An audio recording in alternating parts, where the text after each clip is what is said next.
Dear student, आज हम blood के बारे में जनरल डिस्कशन करेंगे। फर्स्ट ऑफ ऑल, ब्लड एक लिक्विड कनेक्टिव टिश्यू है।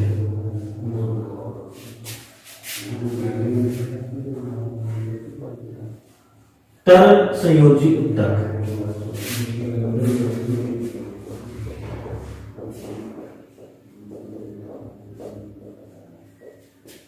जैसा कि आपने और अदर क्लासेस में पहले पढ़ा होगा कि कोशिकाओं के समूह को हम ऊतक कहते हैं, और ऊतक भी कई प्रकार के होते हैं। उनमें से ब्लड जो है वो एक तरल संयोजी ऊतक है, क्योंकि ये कई अंगों को जोड़ता है, इसलिए हम संयोजी कहेंगे। और इसका आधार जो बेसिकली है वो तरल है, इसलिए इसको तरल संयोजी ऊतक कहेंगे।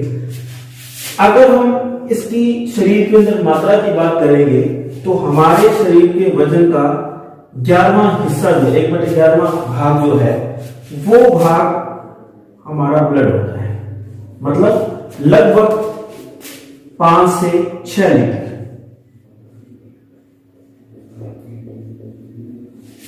जनरली आपके भ्रांति रहती है कि 11-12 ग्राम खून है, 11-12 ग्राम खून है। वो खून 11-12 ग्राम नहीं होता, वो हीमोग्लोबिन होता है, जबकि शरीर के अंदर रक्त की जो मात्रा है वो 5 से 6 लीटर रहती है। तीसरा, अगर हम रक्त की पीएच की बात करेंगे, पीएच इसकी होती है 7.4। हमारे ये बफर मीडियम है। हमारे डेली लाइफ के अंदर हम बहुत सा अमल क्षार खाते हैं, लेकिन उस अमल क्षार खाने के बाद भी हमारे जो ब्लड की पीएच है वो लगभग 7.4 के आसपास रहती है। जैसा कि आपने केमिस्ट्री के अंदर पढ़ा होगा कि पीएच एक पैमाना है किसी भी अम्लीयता और क्षारीयता को चेक करने का। तो 7 पीएच वाला उदासीन होता है, तो इसकी 7.4 है, इसलिए हम ये कह सकते हैं कि हमारा ब्लड जो है वो हल्का क्षारीय होता है। कुछ हम इसके कार्यों की बात करें। अगर हम ब्लड के कार्यों की बात करते हैं तो बेसिकली इसका सबसे जो इंपॉर्टेंट काम है वो ऑक्सीजन व कार्बन डाइऑक्साइड का परिवहन। जैसा कि हम अपने मुंह से, नाक से ऑक्सीजन ग्रहण करते हैं और नाक से ही कार्बन डाइऑक्साइड को बाहर छोड़ते हैं। हमारा जो शरीर है वो क्लोज बॉडी है, जिसके डायरेक्ट कहीं से भी ऑक्सीजन या कार्बन डाइऑक्साइड बाहर अंदर प्रवेश नहीं कर सकती। तो नाक ही वो जरिया है जिसके द्वारा हम ऑक्सीजन को अंदर लेते हैं और पूरे शरीर के अंदर प्रवाहित करते हैं। लेकिन नाक से ली गई ऑक्सीजन पैर तक कैसे पहुंचती है, हाथ तक कैसे पहुंचती है, उनके पहुंचाने का जो तरीका है वो है ब्लड। तो ब्लड के थ्रू ही वो पूरे शरीर के अंदर ऑक्सीजन और कार्बन डाइऑक्साइड का परिवहन होता है। ये तो सबसे इंपॉर्टेंट काम है। दूसरा, हमारे शरीर का ताप का नियमन।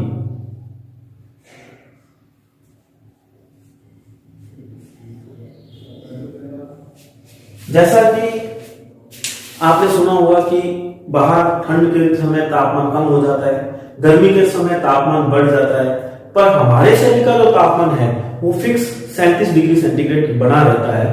उसी तरह से अगर फारेनहाइट में बोले तो 98.6 फारेनहाइट बना रहता है। तो हमारे शरीर का तापमान नियत रहता है। तो शरीर के तापमान का नियत रहना, उसके लिए भी कौन उत्तरदायी है? ब्लड उत्तरदायी है। तो ब्लड के कारण ही शरीर का तापमान निश्चित बना रहता है। तीसरा,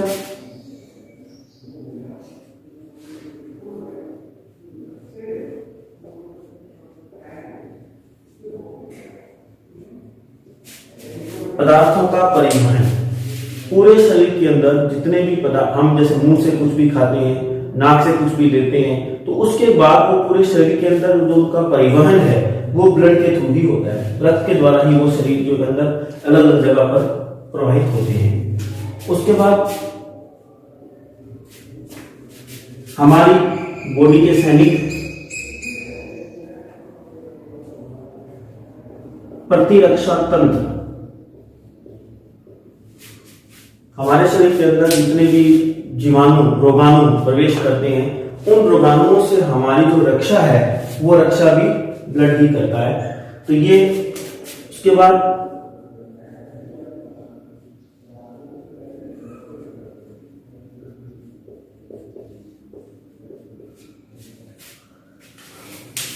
हमारे किसी भी जब चोट लगती है तो चोट बहने से रक्त का प्रवाह प्रारंभ हो जाता है। तो रक्त के प्रवाह होने से हमारे शरीर में रक्त की कमी हो जाएगी। रक्त की कमी होने से हमारे शरीर पर एडवर्स इफेक्ट आएंगे। तो उन इफेक्ट से बचाने के लिए भी हमें रक्त का खुद का ही एक तंत्र है जो अपने आप अपना थक्का बना लेता है, रक्त का स्राव जो है वो रुक जाता है। तो इस प्रकार से ये रक्त के कुछ सामान्य से काम है और रक्त के कुछ कैरेक्टरिस्टिक्स हैं, गुण है। अब हम पढ़ेंगे रक्त का संगठन। संगठन की अगर हम बात करें तो रक्त एक तरल संयोजी ऊतक है, तो जिसमें अधिकतम मात्रा प्लाज्मा की होगी। रक्त की अगर हम संगठन की बात करें तो प्लाज्मा और दूसरा है इनमें कणिकाएं।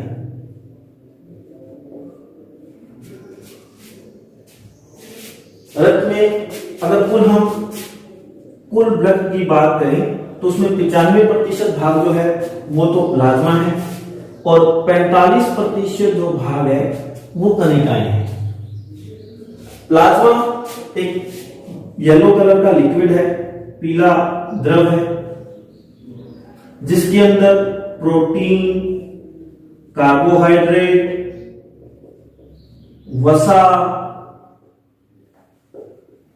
खनिज लवण व अन्य कई चीजें घुली रहती हैं। प्लाज्मा ब्लड को आपस में जोड़ने का काम करता है, तो सारे ब्लड को जोड़ने का काम प्लाज्मा के द्वारा ही होता है। यदि हम किसी भी मानव से रक्त लें तो उसके अंदर रक्त को लेकर उसको सेंट्रीफ्यूज करें, घुमाएं, तो सेंट्रीफ्यूज करने से आप देखोगे कि सबसे नीचे जो पाया जाएगा वो आरबीसी, बीच में डब्ल्यूबीसी और प्लेटलेट पाया जाएगा, और जो ऊपरी भाग है वो प्लाज्मा का पाया जाएगा। तो ऊपरी भाग सबसे हल्का है, कणिकाएं भारी हैं, तो कणिकाएं भारी होने का नीचे बैठेगी और प्लाज्मा जो है ऊपर तैरता हुआ पाया जाएगा। तो ये येलो कलर का, पीला रंग का द्रव पाया जाएगा जो प्लाज्मा कहलाता है। अब अगर हम कणिकाओं की बात करें तो हमारे शरीर के अंदर, ब्लड के अंदर 3 प्रकार की कणिकाएं पाई जाती हैं। सबसे पहले लाल रुधिर कणिका, श्वेत रुधिर कणिका और प्लेटलेट्स। इनके कुछ अन्य नाम भी हैं। लाल रुधिर कणिकाओं को इंग्लिश में रेड ब्लड कार्पसल्स बोलते हैं, आरबीसी, या इनको हम इरिथ्रोसाइट्स भी बोलते हैं। श्वेत रुधिर कणिकाओं को हम डब्ल्यूबीसी, व्हाइट ब्लड कार्पसल्स बोलते हैं, जिनको हम शरीर के सोल्जर्स के नाम से जानते हैं। प्लेटलेट्स को हम थ्रोम्बोसाइट्स भी बोलते हैं।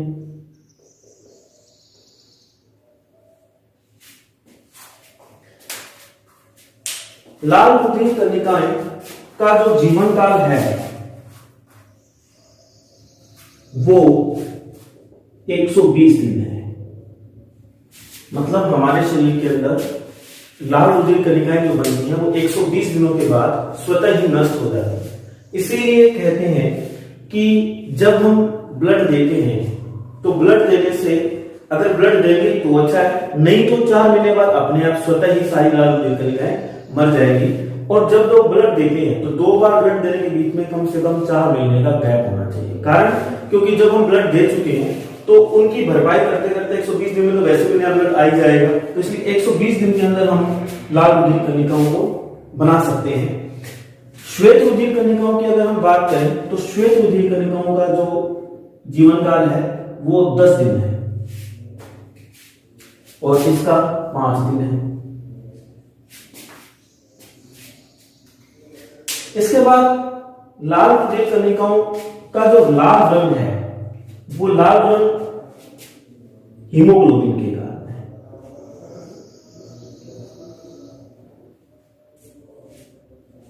हीमोग्लोबिन की उपस्थिति के कारण इसका लाल रंग पाया जाता है, जिसमें हीम लोहे को इंगित करता है और ग्लोबिन एक प्रोटीन है।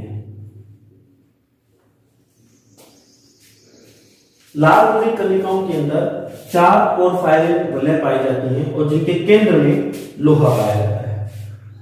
इसके बाद लाल रुधिर कणिकाओं का जो मुख्य कार्य है वो O2 का परिवहन करना है। जिस प्रकार ट्रेवलिंग के अंदर बस जाती है, बस के साथ अपने यात्रियों को साथ में ले जाती है, उसी प्रकार हमारे शरीर में लाल रुधिर कणिकाओं का प्रवाह होता है, लेकिन लाल रुधिर कणिकाओं में हीमोग्लोबिन के साथ ऑक्सीजन का प्रवाह होता है, क्योंकि ऑक्सीजन हीमोग्लोबिन के साथ मिलकर ऑक्सी हीमोग्लोबिन का निर्माण करती है। और जब पूरे शरीर में हीमोग्लोबिन का प्रवाह होगा तो साथ में ऑक्सीजन का भी प्रवाह होगा, जिससे ऑक्सी हीमोग्लोबिन का निर्माण होगा और वो ऑक्सी हीमोग्लोबिन ही हमारे शरीर में प्रवाहित होगी।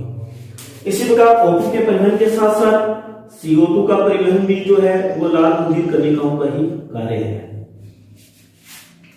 हमारे शरीर में हर कोशिकाओं के अंदर ऑक्सीजन काम में ले ली जाती है और CO2 बनती है, और फिर वही CO2 हीमोग्लोबिन के साथ मिलकर कार्बोक्सी हीमोग्लोबिन का निर्माण करती है और फिर वो कार्बोक्सी हीमोग्लोबिन वापिस हमारे फेफड़ों तक पहुंचता है और फेफड़ों से वो CO2 हमारे शरीर से बाहर निकाल दी जाती है। इस प्रकार लाल रुधिर कणिकाओं का काम ऑक्सीजन और कार्बन डाइऑक्साइड का परिवहन होता है। एक लाल रुधिर कणिकाओं के बारे में विशेष बात यह है कि लाल रुधिर कणिकाओं में केंद्रक नहीं पाया जाता, तो ये एक केंद्रक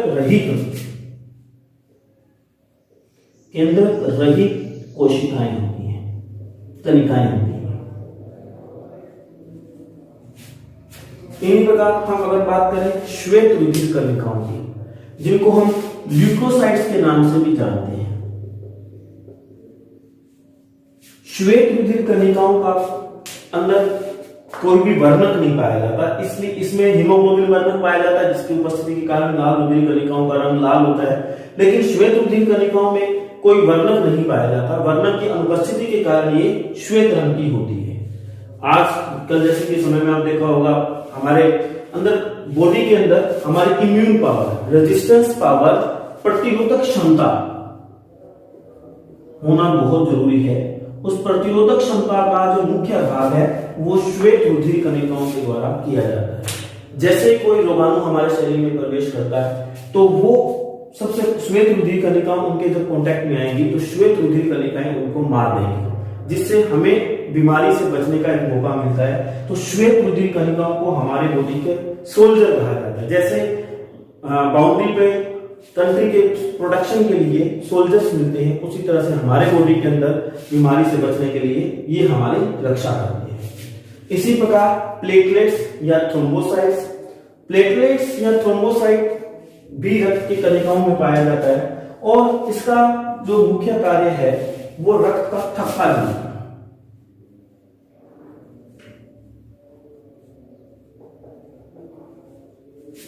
जब हमारे शरीर के अंदर रक्त बहना प्रारंभ हो जाता है तो रक्त बहते बहते रक्त की कमी हो जाएगी और रक्त की कमी से हमें अनीमिया रोग भी हो सकता है। इसलिए चोट लगने पर कुछ समय पश्चात स्वतः ही थक्का बढ़ जाता है, रक्त का स्त्राव होना रुक जाता है। क्यों?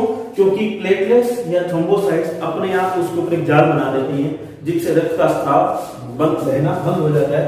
उसका प्लेटलेट्स का मुख्य काम है रक्त का थक्का जमाना या रक्त के स्त्राव को रोकना।